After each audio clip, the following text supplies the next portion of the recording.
Hello, everybody. Welcome. We are so happy to start our sessions with a little bit of music, and we hope that you enjoy that small moment with Selena. Thank you very much for being here. Now, Crystal is repeating everything in English, so I'll repeat it again, just that we love starting with music and Selena. So thank you for being here with us. We're going to get started. So here, Crystal is talking about how to engage with the interpretation line. So if you can hear me already, that means that you are already in the interpretation line. So if you would like to listen only in English, you can click mute original audio. So as we begin this bilingual section, we want to encourage everyone to communicate questions in the language you prefer, and all messages will be addressed on the main line in Spanish, and English responses will be shared through this interpretation line. So we will also be sharing a link to today's presentation in English, if you would like to follow along. And so that is in the chat. So Crystal's just repeating that right now, so that you know that all of the messages are going to be responded to in Spanish on the main line, and then I will translate the answers in English here on the interpretation line. So once again, there is a link to the slide presentation in English in case you would like to follow along on your own. So in today's session, we're going to have some pauses to respond to as many questions as possible. And if time permits, we're going to finish the session, dedicating some time to the remaining Q&A sessions or questions. So to make or to ask your question, please navigate to the bottom part of the screen to the section where it says Q&A. And then you can write your response in that text box that pops up and then click send. And we're going to be paying attention to the questions throughout the whole process. And we're going to do everything possible to respond to all of them live. So now we're going to speak about the team today. This team is formed by Crystal Strong, who is a grant navigator, and Angela Conde, who is an administrative navigator. And we're part of the Community Navigator Program for Hispanic Access Foundation. And we're also here with the marvelous interpreter on the English line, which is me. Thank you very much for the kind words. And now we're very very happy to present you with today's presenter. And we have the privilege to learn from the expert and generous Mary Riddle. Mary Riddle is a retired nonprofit executive with over 34 years of experience in the public and nonprofit sectors, including positions as president and executive director, program director, board member, and in the municipal government. Mari focused her work primarily on low-income communities. Her three areas of expertise include community economic development, 15 years in this sector, including as executive director of 4 different nonprofit organizations. The second is the adult education and literacy sector. And the third is in performing arts, where she retired from her position as president and executive director in June 2022. Thank you, Mari, for joining us today.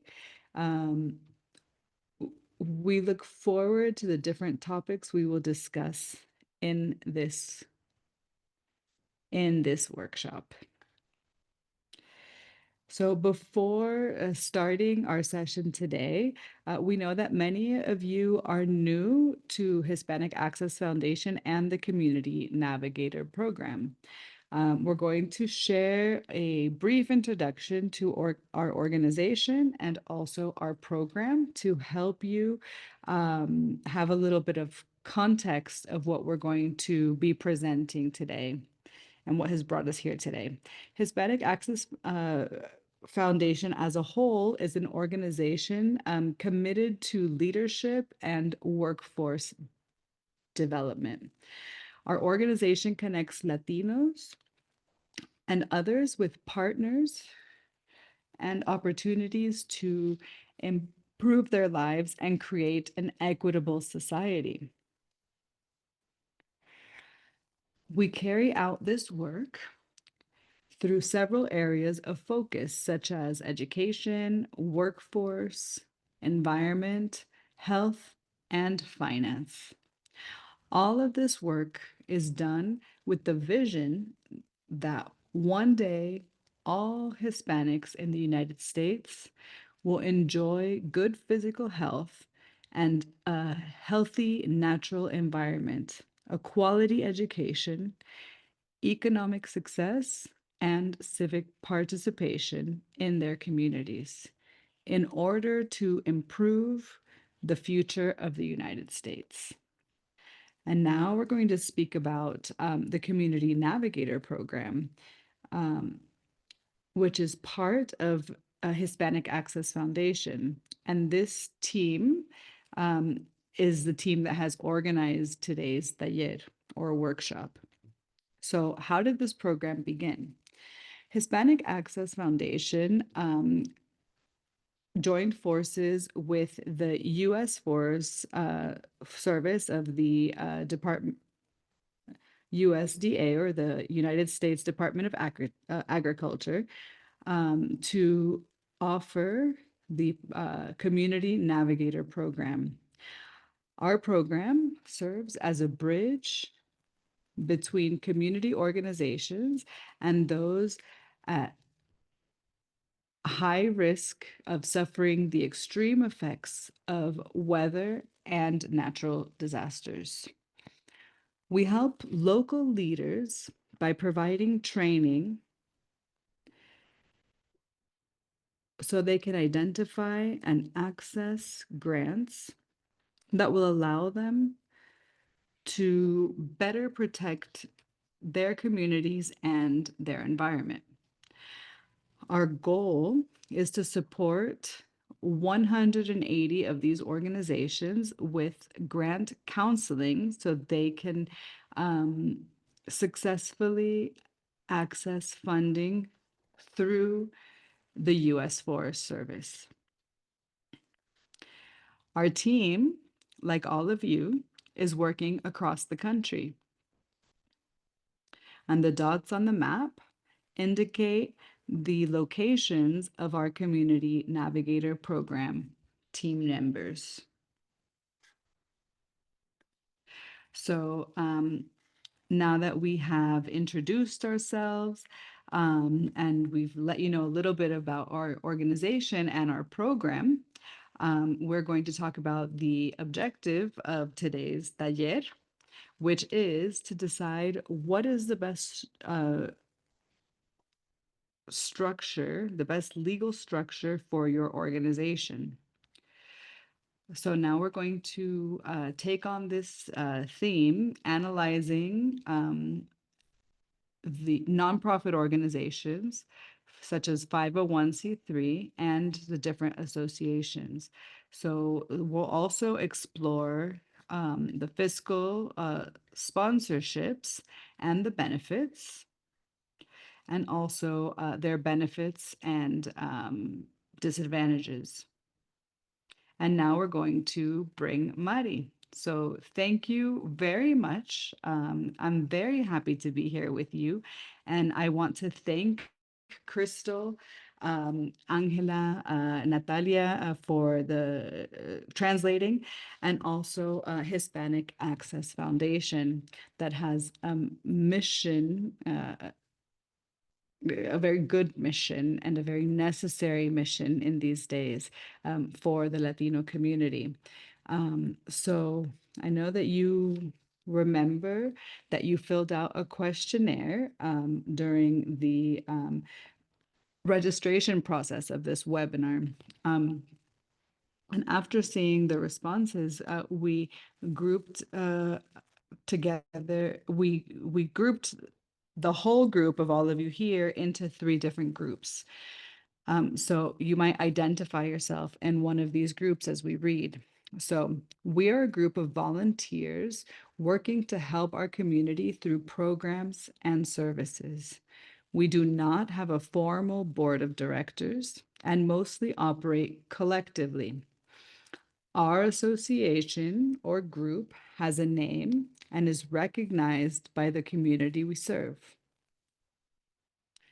If you find yourself within this group, then you are a good candidate for fiscal sponsorship or for incorporating formally as a nonprofit organization or a 501c3. So when you see 501c3, it's interchangeable with a nonprofit organization. The next group says if you're an organization that does have a board of directors and an executive director who receives a salary. Crystal, as she presented me, she said that I had been an executive director of many organizations. I received a salary to make sure that all of the programs and services were working in alignment with the organization's missions. If you have volunteers that help with the community programs and services and you are formal, then you're also a good candidate to incorporate as a 501c3 or a nonprofit organization. And the last group, we saw many people answer this. It said, we are one or two people, but we want to learn about these themes. So we put this group as one or two people who have an idea of creating an organization that can provide benefits and services to our community because there is a need and not enough existing support. And this is very important. You have seen that there's a need within your community and you want to establish yourself to create the support. And this group is a great candidate to form an unincorporated nonprofit organization and to explore how you can function in this way before deciding if you officially want to incorporate yourself legally as a nonprofit organization. So this is called an unincorporated nonprofit organization. So the first two groups can receive donations, and the person who donates or the foundation that is donating is making this donation that can be tax deductible. So firstly, you can donate directly to a nonprofit organization and you can declare that contribution and deduct it from your taxes. Also, if you're a fiscal sponsor, if you have a fiscal sponsorship or if you're incorporated as a nonprofit.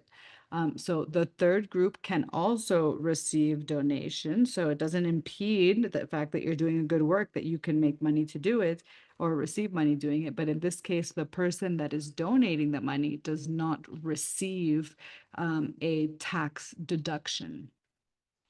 So personally, Mari says she donates money to both groups. So if there are groups that she wants to support, it doesn't matter if they have an exemption, a tax exemption status. So we're going to continue now. So I also want to let you know that this whole presentation, you're going to receive it further along, I think next week, including with a glossary of terms and other types of resources. And she's telling you this because we're going to see a lot of information today, and I don't want you to become unmotivated or to think, oh, this is too much for me, it's over my head. We're going to create a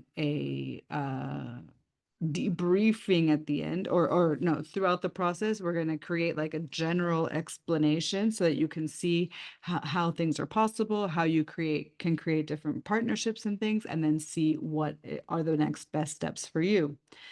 So it's important to know that you need to prepare yourself. So for the people who are here in this webinar who are already formalized as a 501c3, so you have that legal status as a nonprofit organization, maybe this will just serve as a review. There is you have to see if there's a demand for your services and programs. You can't just say, oh, the community needs it. You have to document this need. If you are going to apply for a grant, if you want to be considered a fiscal sponsorship group, they want you to have proof of this need.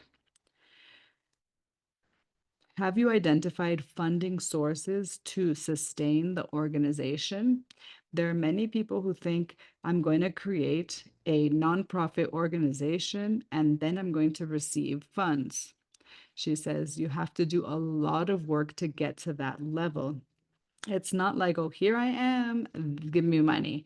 The reality is that you need to research to be able to identify who are the individual people and also the institutions that are going to support you, that are going to give you resources. So this is kind of like a market study. You're going to create a profile of the donor. So, for example, she says she's an individual, she's almost 70 years old, she's retired, she has had work in different sectors. Her proficiency, the proficiency as Latinos is something that influences her a lot. Her father was an educator for adults, and this is something that interested her as a young child. So she gives money to these organizations that are helping with proficiency and literacy for people who speak Spanish, and also literacy or financial literacy, how they're doing here in Hispanic Access Foundation. So she already has, yeah, so the organizations already have in mind like who her donors are. So what are her interests? Why she would give money to your organization? Um, so she says to do like a brainstorm. To see who would give us money. And then also look around you and identify foundations and local institutions or national institutions or foundations and who they support and why they support the organizations they do, and if they would be interested in supporting you. And then finally, you want to see if there are other organizations that offer similar services or programs to what you have. And then you can see how do they promote their programs, who do they serve, and how are they different or similar to yours. Madi says that this seems like oh, why would we do this? Why would we ask these questions? And she says that it's so important, and especially nowadays that we have less and less resources. The federal government is limiting the support that they are offering. So the more that you know about yourself, your organization, and what you want to do, you may be able to identify other organizations that already exist so that you can join forces with them. And that way, together, you can receive more resources and then also offer more services. So we'll keep going. So here are the steps to incorporate a 501(c)(3). You have to name the organization, you have to adopt a mission statement, and establish a board of directors.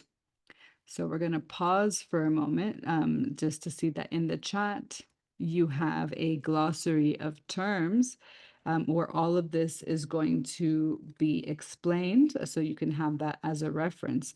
So if you remember, Crystal presented you with Hispanic Access Foundation, and Badi says that she loves Hispanic Access Foundation's mission, which is to connect Latinos with partners and associations to create a more equitable society for Latinos. So you need to write a mission for your organization. You have to establish a board of directors. You need to write and adopt and write and file your articles of incorporation. You need to write and adopt the bylaws and operating procedures. And you also have to obtain an employer identification number, or EIN. And then also research and obtain any required state or local licenses. So we're soon going to take a little pause to see these things separately so that you don't get confused. And we're going to, take it slowly. So we're going to continue with the next slide. So there are two steps in how to incorporate yourself as a 501(c)(3).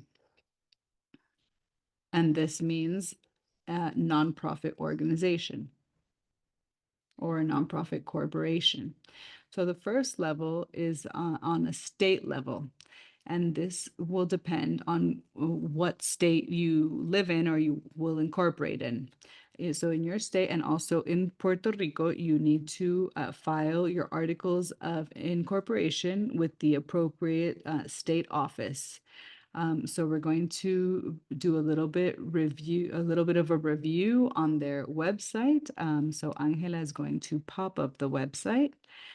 So here we have the website in English, and sometimes you can change it to Spanish if you need to.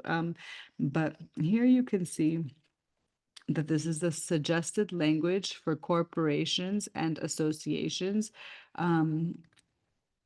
per the production. So here, as you see in the first sentence, it's the articles of incorporation.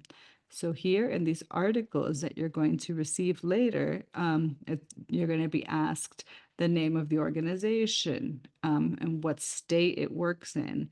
And then also, what are the names of the people on the board of directors?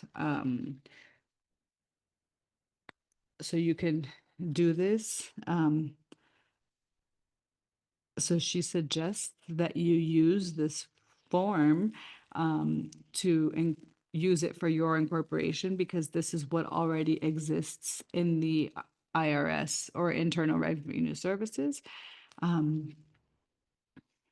So we're going to continue.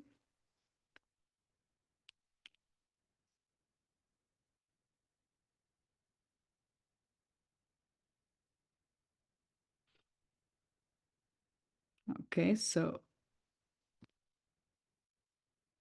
the next thing she wants to mention is that there's an IRS website as well that lists all of the states and also Puerto Rico. Yeah, so here is the link that shows all the different states. And these web pages are that we're showing you all come from the IRS, the Internal Revenue Service, that has a lot of information that is available to you, and you can study it as well. So we're going to have an example. So here you have the states within the United States and also Puerto Rico. Crystal has told me that most people or organizations with who you work with are in California, in Florida, or in Texas. So let's see in Florida, what are the requirements for nonprofit organizations? So you see where it's the different terms are listed. In the last one, it says, um, so it says state nonprofit filings. Um, and here it says start your business in Florida. So nonprofit organizations are businesses. In the states, see it as a corporation, as a business, but they are without profit or nonprofit. So it's a different category. Um, so here we can see where it says underneath filing services, there's an annual report, and then it says New Florida Nonprofit Corporation. So if you are a new organization in Florida, this is where you're going to click. And then here it shows everything that you need. Um, So we don't want to do too much here because you need to do your homework and see what it is that you need in each of your states. Um, but on the websites, you can find a lot of information, and also try to go to the official websites and that are the true verified website for each state on a government level. So it's very important because there are some sites that are fraudulent or not official government sites, and we don't want you to have false information. So we're going to continue with the slides, and we will have time to ask questions later. Um, so we're talking about the board of directors, and it's important to have at least 3 people in the board of directors. Um, this is going to be the president, the secretary, and the treasurer. Um, and it's good to have 3 or 5 or 7 because when we make decisions, and maybe there's indecision, then the majority of people who make the decision is going to be the decision that moves forward. So if there are 3 people in the board of directors, then you need to make a decision. Then 2 of the 3 need to vote. Then there we have a majority, and you can pass the decision that you are trying to pass. So then you have to, in the chat, you can see that we've shared a template of the statutes or bylaws. And you can use them. She says that she used ChatGPT and just asked, give me a model of bylaws for a nonprofit organization. So here you can study them later, but we suggest that you look at this as well. So if we have a little bit of time,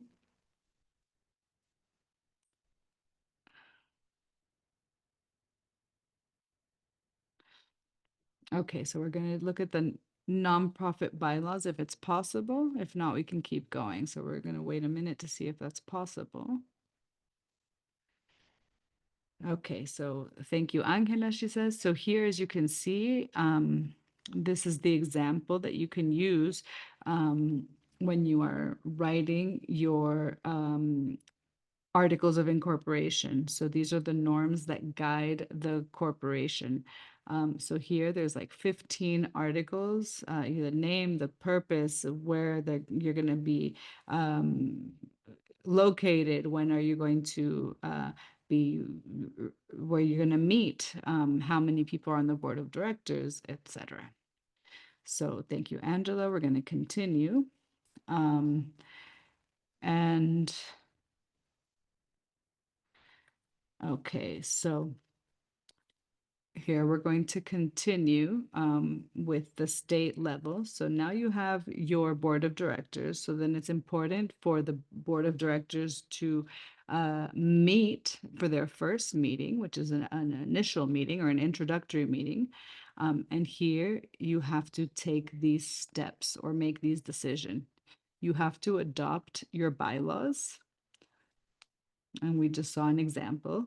You have to confirm the number of board members, at least 3. You have to elect the president, the secretary, and the treasurer. You have to adopt a fiscal calendar. What does this mean?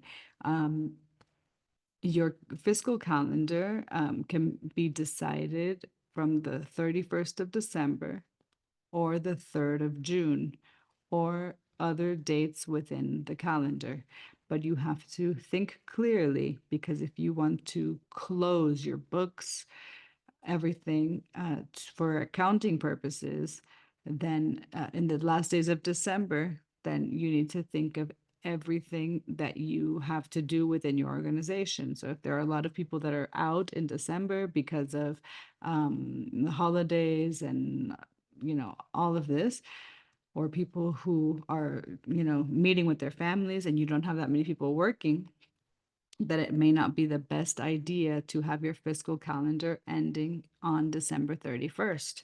You can do it for June 30th, and there you have a bit more time. You also need to approve the opening of a bank account. You're not going to open it, but you're going to approve that a bank account needs to be opened. You're also going to approve applying for federal and state tax exempt status. So there are a lot of states that don't give a tax exempt status. In California, they do offer it because people in California pay taxes to the state of California and also to the United States. So an organization with that is nonprofit needs to ask for a federal and state tax exempt status. And then and then be exempt to paying taxes on a state and federal level. And then you need to approve the reimbursement of startup costs, because when you start, you need to put money in.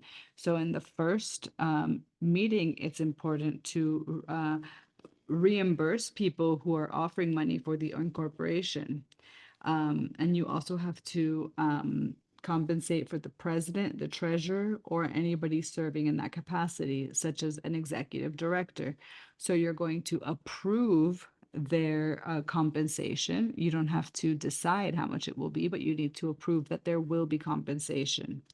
So make sure to take these meetings, minutes, documenting all of these actions, how you voted, who was against, who was for, but you don't have to say who, but you need to say that there were people for and against.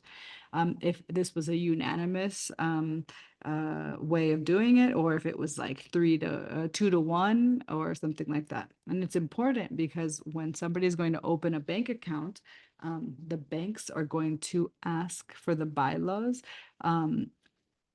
or the actions of your so they're going to ask for your board minutes at the bank if when you open the bank account. So the elected secretary is responsible for these board minutes and also to verify that these actions were taken once the decision is made. So we're going to keep going. So the next step, now that we finish on the state level, the next step is on a federal level. And here, what's going to happen is that you're going to obtain an employer identification number, or an EIN, after receiving your legal status from the state. You need to receive written notification confirming that your nonprofit organization or corporation is in functioning status in accordance to Texas, California, New Jersey, Florida.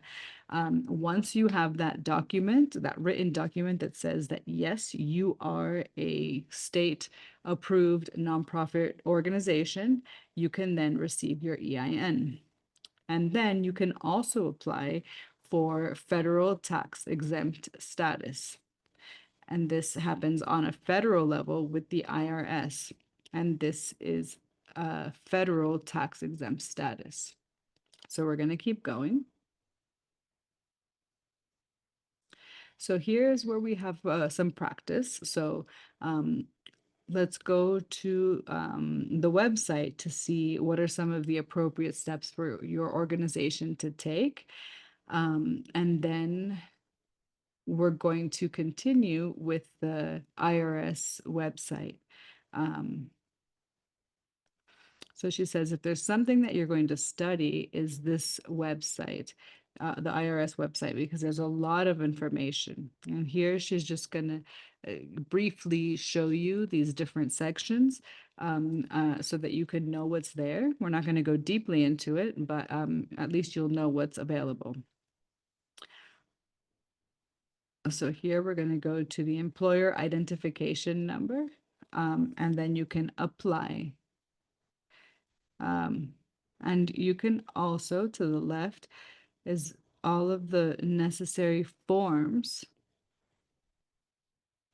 Okay, so here are all the annual filing forms that your organization needs to register. So when you incorporate, there's a lot of administrative work, and you need to be prepared to do all of this administrative work. You're going to see the benefit of being fiscally sponsored is that you won't need to do so much as a nonprofit organization, but this is just a reality. So then here in the first block that you see, you can search organizations. So the tax exempt organization search. And she said, remember that she told you to look around for organizations around you and how they function. And here you can search for these organizations and see how they are connected to the IRS. And with nonprofit organizations, there is very open transparency. All of the actions and members of the board, all of the financial status, all of the tax declarations that you make, all of this is available to the public. So like anybody who lives in the United States as an individual can go and find everything about Hispanic Access Foundation or other organizations. So down there where it says tax exemption, so once you have your EIN or your employer identification number, you can ask for your tax exemption status, so remember that when you have a tax exempt status, the person who donates money will receive a deduction to their taxes for that contribution. That's why it's important to receive the tax exempt status if that's what you want to offer. So there in purple, it says the life cycle of an exempt organization. The life cycle is, sorry, she was translating. So the life cycle is, so we're going to click there. And she likes this a lot because as you can see from 1 to 5, they're letting you know, like, the starting out, applying for exemption, the required filings, everything that you need to register for annually. And then the fourth part is the ongoing compliance. So those of you that already exist as a nonprofit organization, you need to comply on a yearly basis with some IRS requirements. Um, and then also we have significant events, and maybe you want to close or terminate the organization, and this is very important. You need to let the IRS know. So when you terminate working as a nonprofit organization um, because you don't have profit, when you dissolve the organization, these goods that the organization has, so money, maybe you have a van to transport children to schools, all of these goods need to be given to another organization that is nonprofit as well, because you exist for public charity, not for personal interest. And then at this pace, you can find all of the forms, and there you can have all of the uh, steps of this life cycle. Um, so if you can keep going to where it says charitable contributions, here shows what types of deductions and tax deductions and contributions you can make and receive. So here you see the different types of organizations that are exempt. And you're going to be the first section. You're going to be a charitable organization because you are going to be working as a charitable organization. You are doing good, you're going to offering science, education, public service, public security, etc., public safety. So then you can also see where it says education is where we want to let you know that there's a lot of resources from the IRS that you can read and study about, read about and study. And then the second one is a mini class for people who are new, or also for organizations that already exist.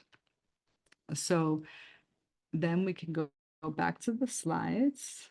Um, so we do suggest that you take some time to review all of these resources.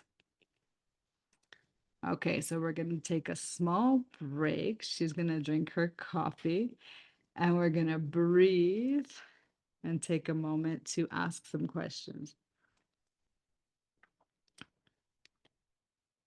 Crystal says, thank you very much, Madi, for this very important information.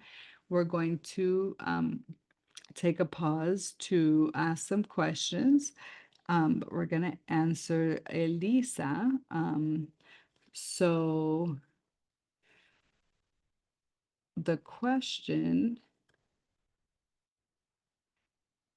so she says, I applied to start a 501(c)(3) organization in February.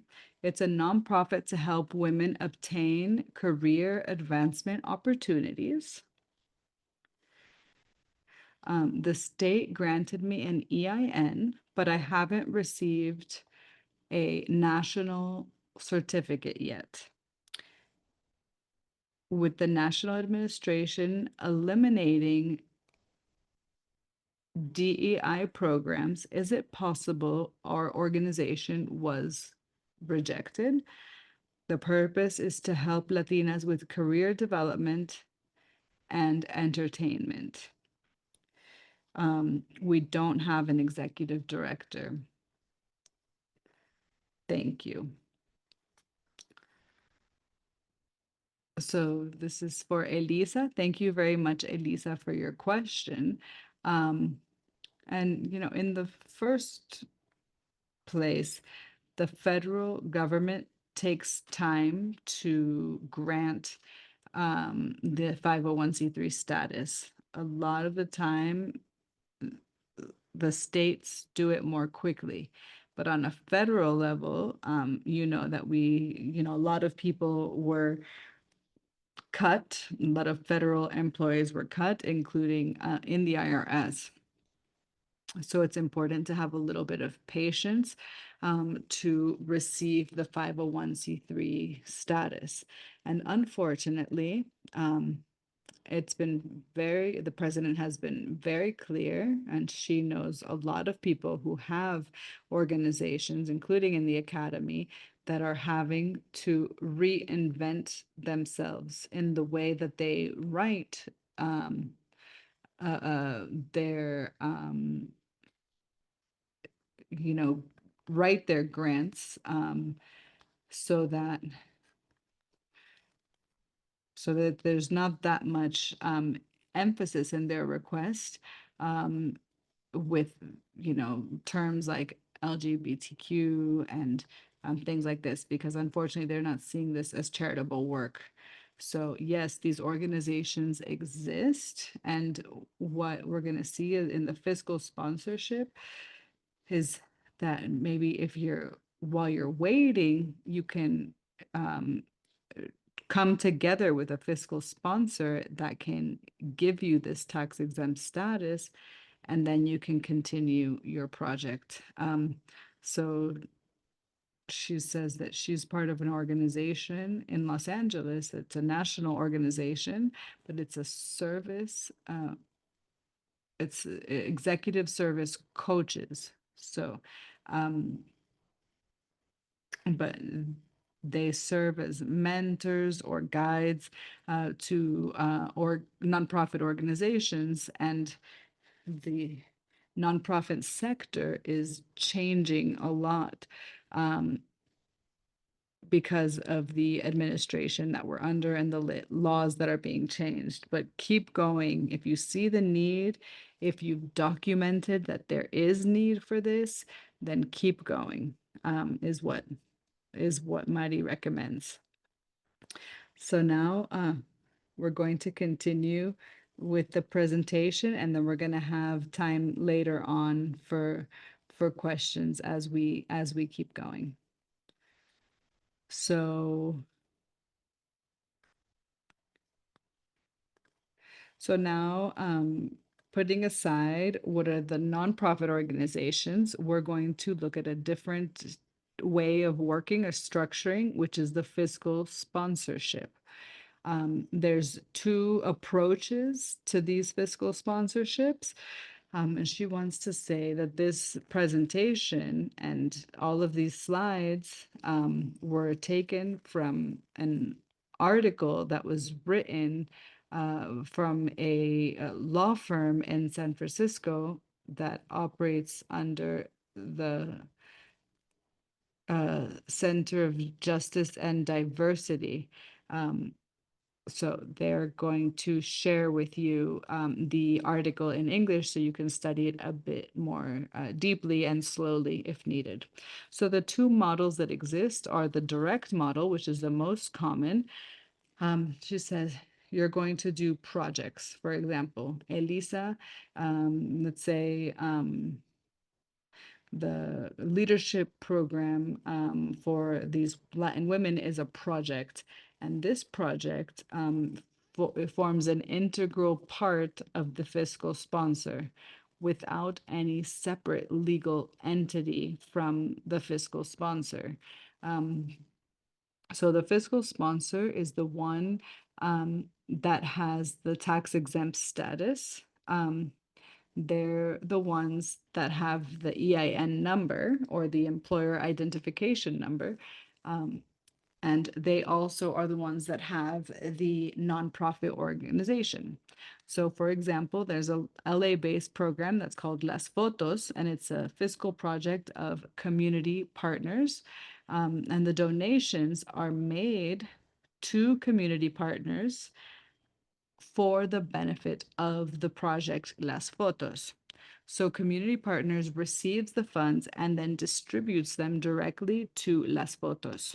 So imagine if you are a fiscal sponsor, then the organization that you are sponsoring needs to have very good administration and it needs to be trustworthy because they are receiving funds for many different projects. So each project needs to be very organized. And then the next model is the grantee model, and this gives more autonomy to the projects. And this project is not part of the fiscal sponsor. The relationship is that of a grantor or sponsor um, and the grantee, which is the project. So the grantor is the sponsor and the grantee is the project. So the project applies for a grant and then the sponsor approves it. And then the sponsor receives funds on behalf of the project and then distributes them.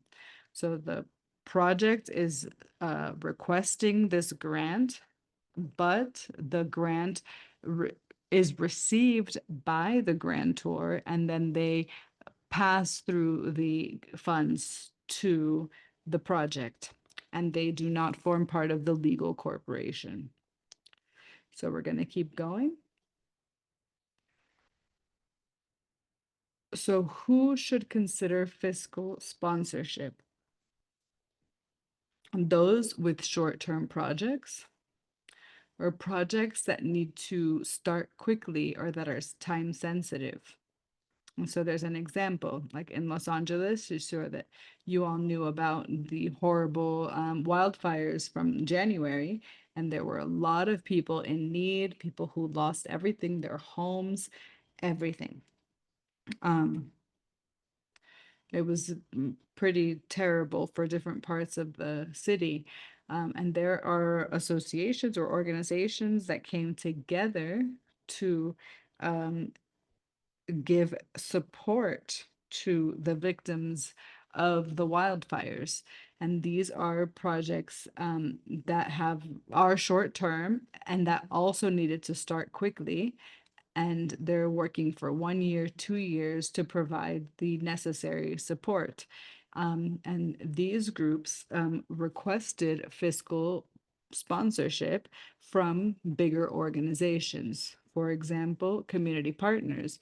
If they had funds, they had funds for people who were affected by the wildfires, and they apply them through fiscal sponsorships. So they are short-term projects that need to start quickly. Then there are also organizations that are awaiting their 501c3 status incorporation, which is like the situation with ELISA. Then there are groups wanting to test if their programs or services will be successful before investing time or money in incorporation or tax exemption status.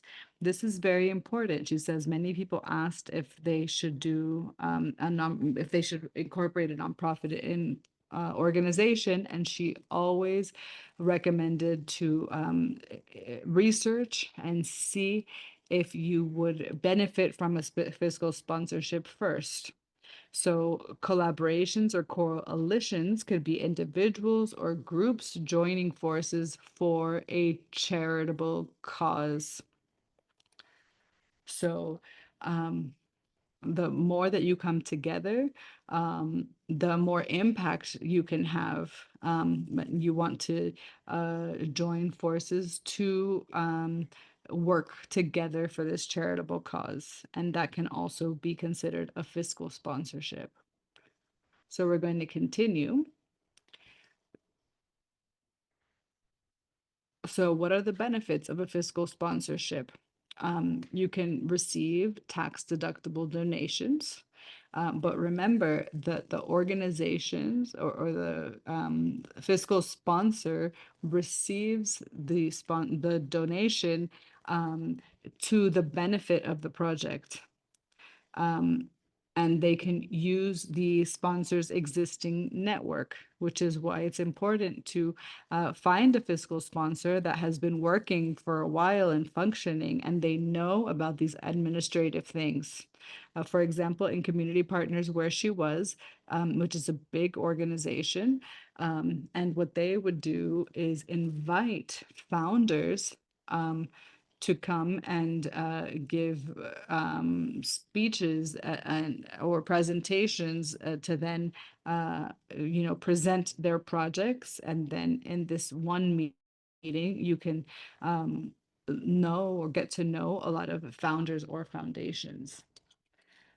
There are less startup costs, and also insurance costs, and you do have to file an administrative quota to the fiscal sponsorship, but not as much as if you were creating your own nonprofit. So in California, she says that they charge like $900 to incorporate yourself.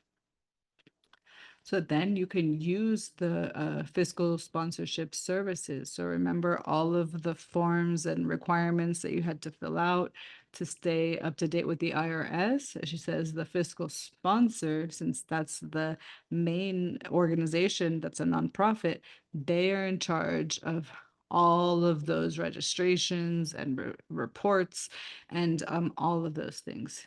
So you have to report directly to the fiscal sponsor, but not to the IRS. So that type of reporting happens directly to the fiscal sponsor.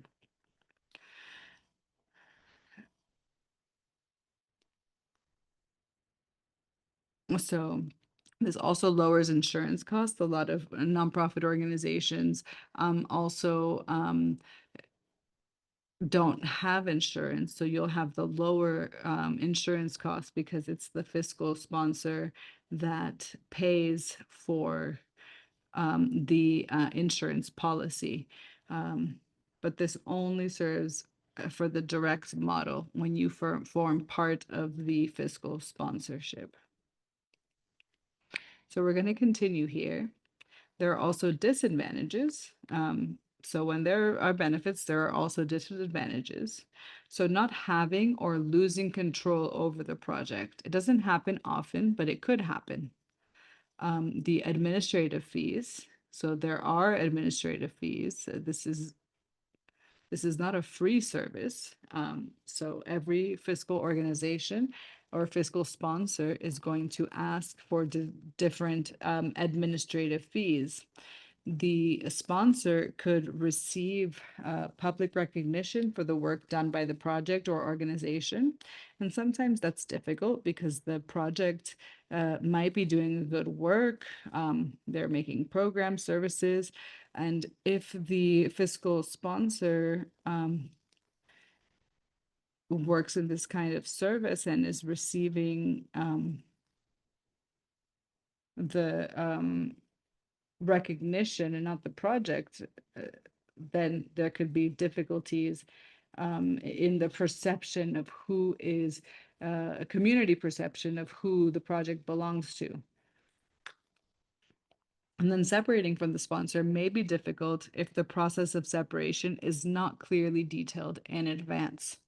We're going to go back to Elisa. So, for example, if Elisa decides to ask for fiscal sponsorship, it's very important to ask or talk to this fiscal sponsor about what the separation steps will be, because in the future, Elisa will have her own tax exemption on a federal level, and she won't have the need to continue receiving funds from the fiscal sponsor.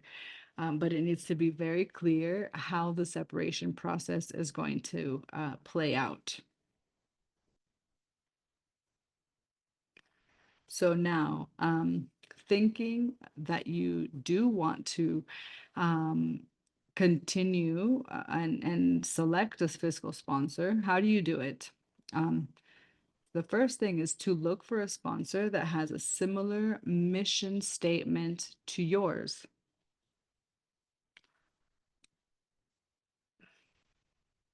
And in the chat,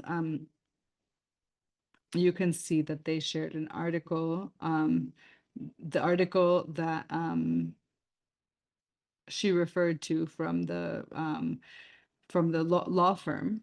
So, for example, look for a sponsor that has a similar mission statement. Also, look for a sponsor that has minimal funding overlap to avoid competition for donors between sponsor and project. Um, so, for example,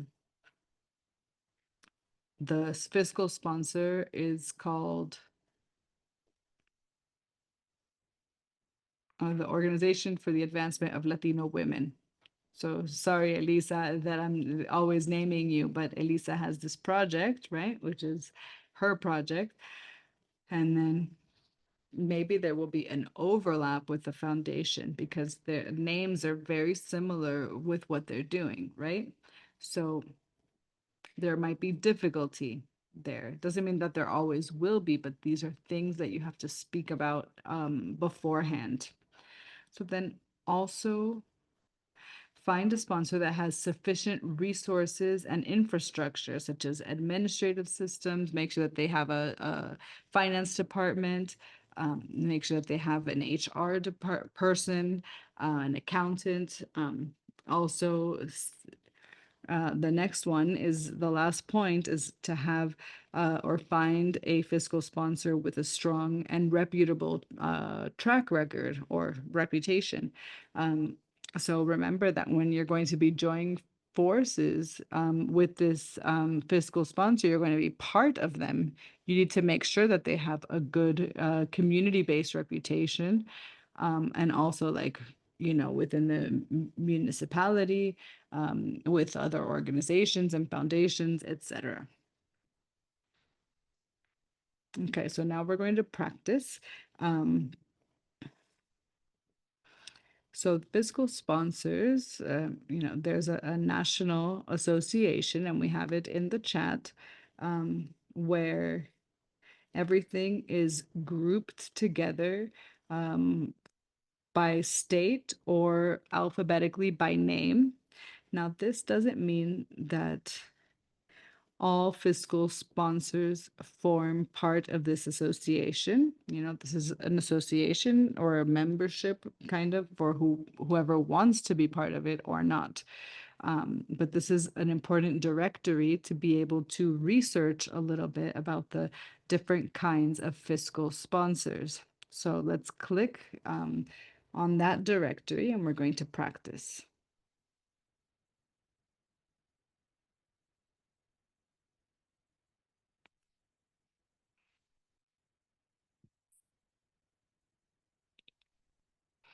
So here's the fiscal sponsor directory.org.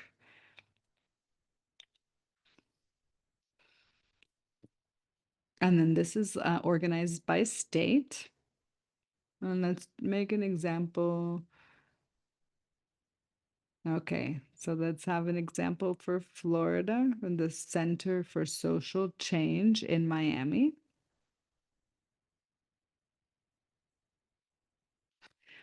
So see, in Florida, there are only 7 fiscal sponsorship organizations. So if you go to California, there are so many more. So every state has a different quantity. But for this exercise, we're going to go to the Center for Social Change. So here you can see that the Center for Social Change was incorporated as an organization in 2014. It means that they've already been working for 11 years as a fiscal sponsor. So the first year that they offered fiscal sponsorship was in 2015, 10 years ago. And now it has 15 projects that are functioning. The fiscal sponsorship fee is what they charge. So in Model A, which is a direct model, they charge 8 to 10% for the funds that are received for you. So if she says, Mari says that if she donates to the project, it goes to Center for Social Change to the project. So let's say she gives a $100 donation. So they're going to eliminate 10%, and then the project receives 90. So the 10% is to pay for the administrative fees of the fiscal sponsor. So if it's the Model C, which is the sub-grantee level, this is a lower percentage, which is 6 to 7%, because it requires less administration. And this is for this organization. So for example, in community partners, they ask for 9%. So every organization is going to have a different percentage. So what is the eligibility criteria? So here you can see that the mission and the values are aligned. It doesn't mean that they're the same, but that they have similarities. But this group only serves communities in South Florida. So this is not on a state level. So if you find yourself in a state that's not in South Florida, in a city, sorry, that is not in South Florida, then this organization will not work as a fiscal sponsor.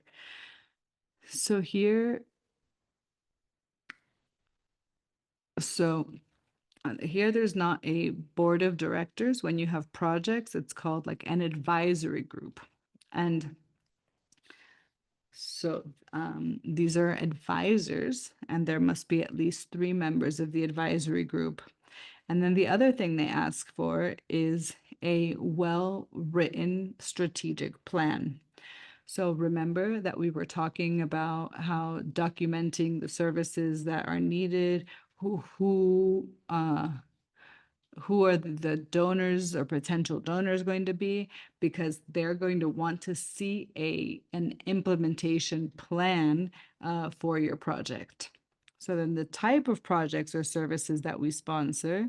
So here's art and culture, children, youth and families, disaster relief, which is very important in Miami, hurricanes and everything. So drug treatment, economic development, education, etc., etc.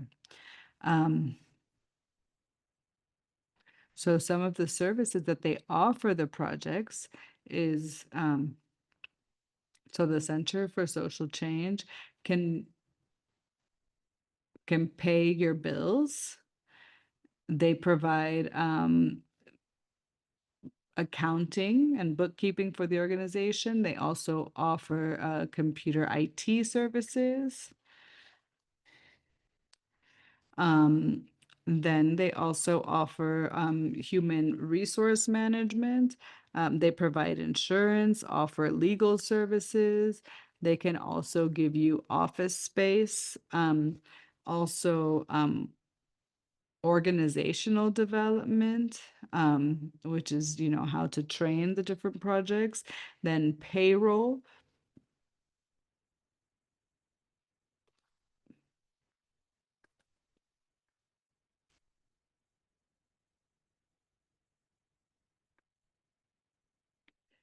They also do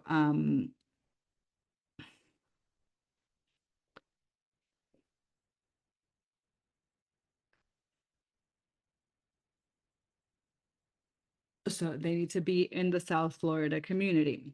Um, so then they can describe the Center for Social Change. So, so we're just checking the time.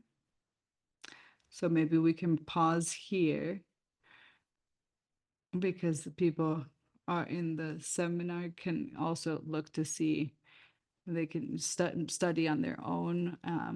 So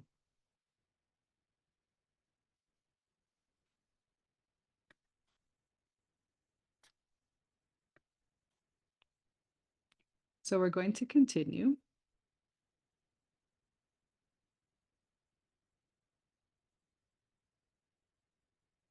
So remember this, we did this at the beginning. Please take the time to answer these questions before choosing your fiscal sponsor, because this is part of the strategic plan that you're going to have.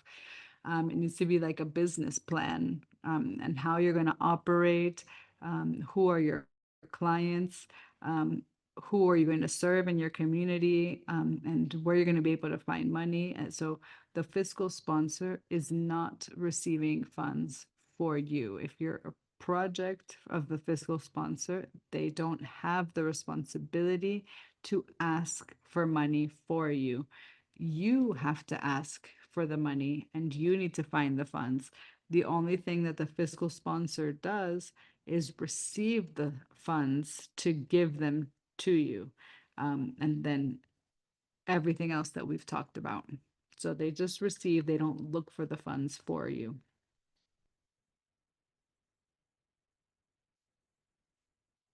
Okay, so here we finished with the a fiscal sponsorship segment. Let's take a little moment just to have some questions. So thank you very much. We're going to take a little pause for another question. It's coming from Giovanni.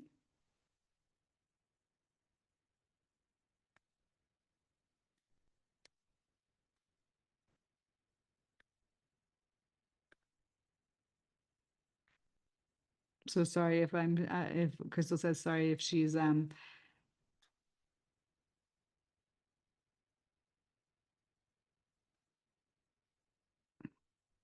So we're a non-for-profit organization for almost 20 years in PR. And for now, we receive federal funds, but now we want to receive public funds for scientific research. Should we request 501(c)(3) to provide tax deductions to the donors interested in helping our research projects?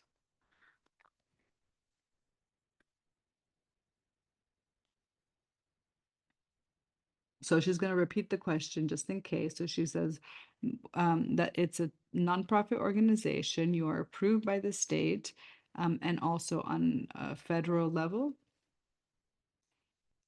You already have your 501(c)(3). What you don't have is the tax exempt status. So the tax exemption on a federal level or on a state level,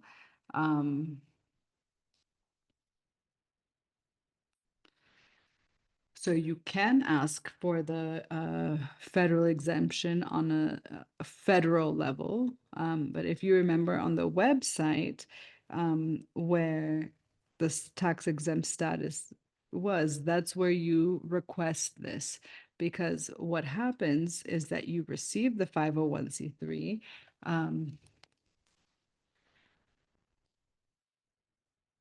And we imagine you also received your EIN number. Ah, o sea que Giovanni escribió que no tiene 501(c)(3).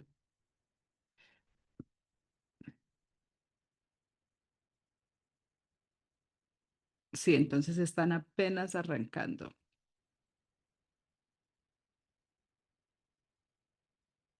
And it's for scientific research.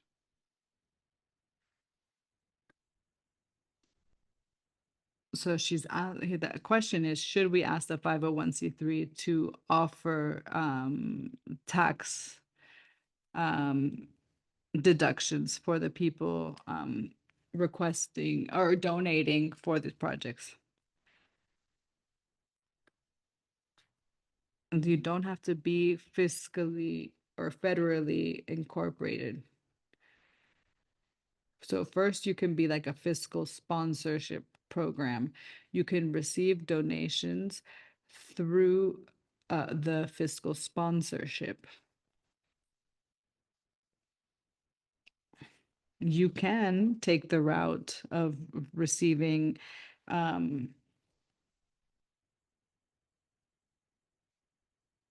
So you can create the organization, the EIN number, the tax exempt status that we talked about at the beginning of the presentation. You can do all of that. And then also have your own organization, but you're going to receive it more quickly from the state than on a federal level. But the other option, based on where you are now, is to find a fiscal sponsor that can work with you and later receive donations from them, that the people who donate can deduct from their taxes through the fiscal sponsors organization.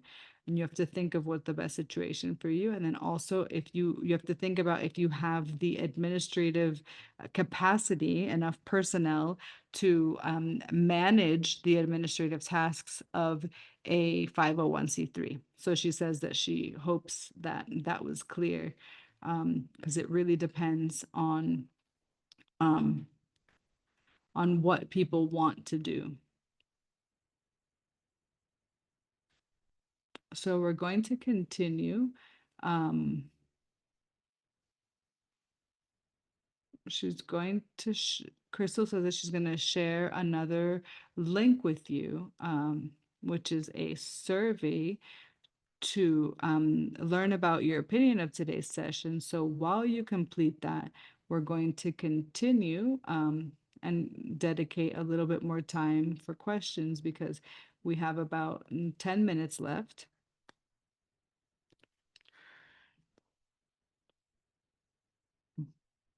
So Marie says, Giovanni, that she hopes it's clear that under the fiscal sponsorship or under an official 501c3 separate, both can receive donations that are tax exempt. Um, so donors have that opportunity through both. Um,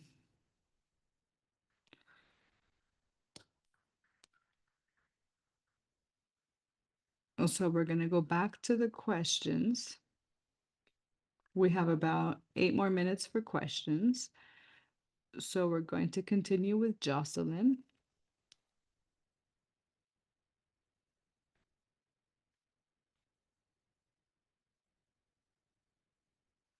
So Jocelyn asks, I know you mentioned that for the board, it's usually composed of a president, a secretary, and a treasurer. But I've seen some nonprofit organizations have them labeled just as board member. The question is it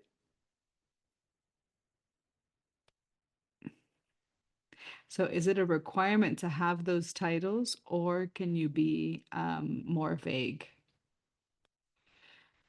So Mari is saying that the members of the board of directors, they're all members, or they're all directors of the board. Um, but if you want to be more formal, and have, for example, in the meetings, knowing who is in charge of the meetings, who is in charge of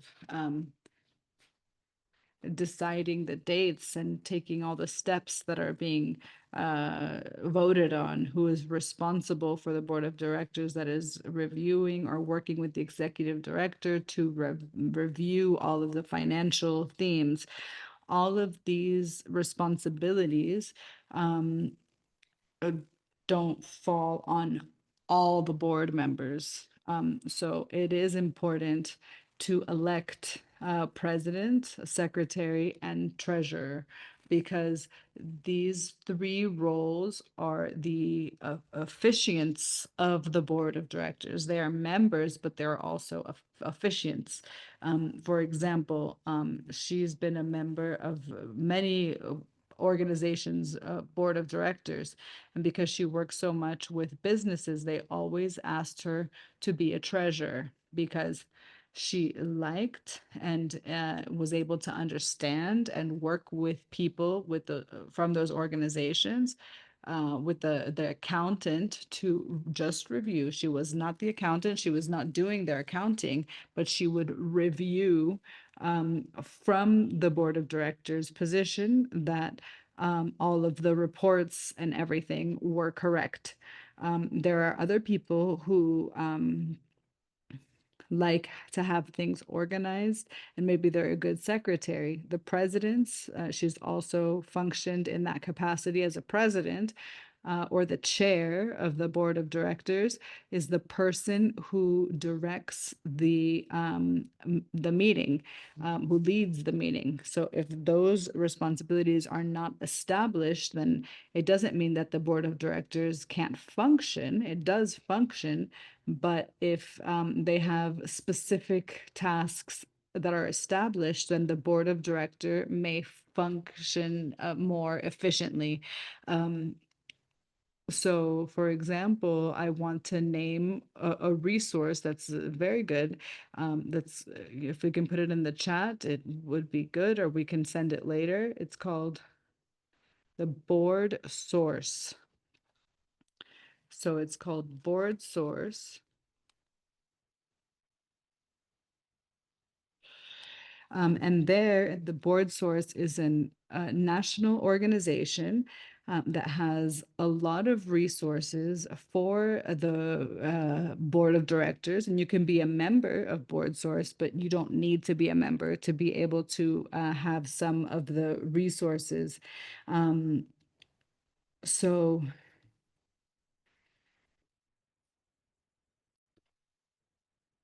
So there it says what all the members are and what their roles are and responsibilities within the board of directors. So we're going to continue, maybe one or two more questions depending on the time. So we're going to continue with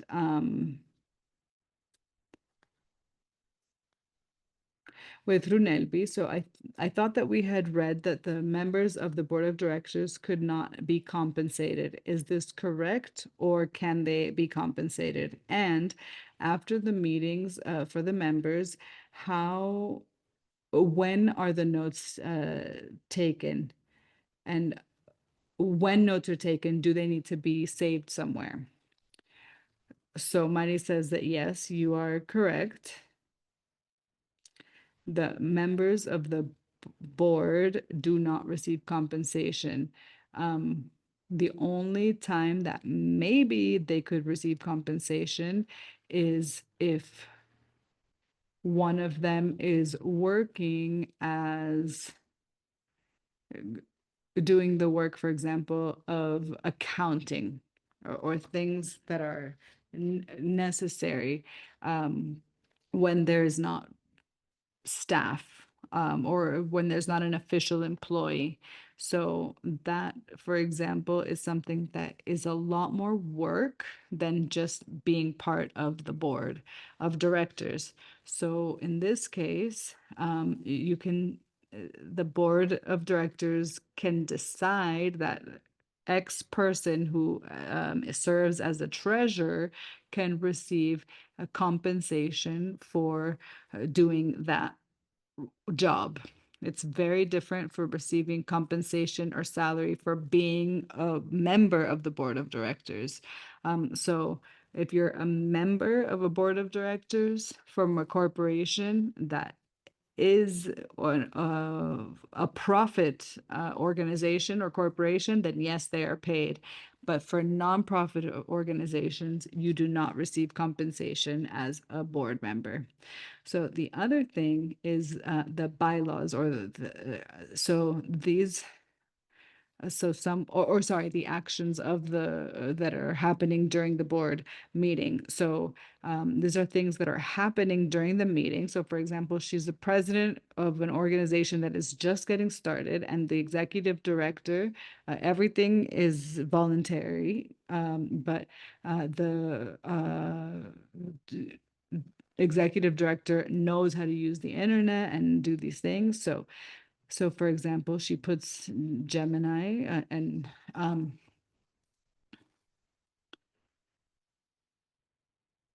So she records the meeting, and then Gemini, that is like the artificial intelligence, is taking all the notes. Um, who said this, who said that. And then afterwards, what she does is she revises these notes with the secretary of the board of directors, and they review the notes, and then they um, so if you record, you have the whole conversation, but then you can choose what are the, most important actions that were done, and then when that's completed, and then you make it a formal document of board minutes, then that is then shared with the next meeting so that those minutes are approved by the board of directors. So you also ask, so where do these board minutes, where are these board minutes stored? And this is very important. They need to be stored in the office where the organization works. So if the organization does not have an office, then the person, for example, the executive director or the secretary, needs to have the board minutes like in a notebook with all of the minutes together, or it can also be online. But you need to have a folder for all of the board minutes for each meeting, sorry, in a specific location. It could be in a physical notebook, um, where everything is written down on paper, or it can be a place on the website where everything is noted by date. And hopefully that's clear. And thank you very much, Mari, for your advice and your responses. So now this is all the time that we have for these questions. Thank you so much for joining us today. We are so grateful for your time and participation. The Community Navigator Program is here to support the organizations that work on climate conservation projects. So if you're looking for any resources or for any guidance for your initiatives connected to climate, take a moment to complete our contact form that we're going to share in the chat. And this will help us offer you support on a more personalized level that can adapt to your needs. And then lastly, then next week, we're going to share with you an email, a follow-up email with the resources shared today. And we're going to add a few of the responses to the remaining program questions that were not responded to or answered. And with that, thank you so much again to all of you. We hope to be in contact with you again soon. Mari, do you have anything else? And she says, yes, please, on behalf of me and Hispanic Access Foundation, take the time to answer the survey, please, that we shared with you in the chat and that we circulated. It's very important for me as a presenter, but also for Hispanic Access Foundation to receive your feedback and to see how you received this information and how it landed with you, so that we can improve. And then if there's anything that you would like us to follow up on. So thank you so much for your patience. We know that this was a lot of information, but have a wonderful weekend. Thank you very much.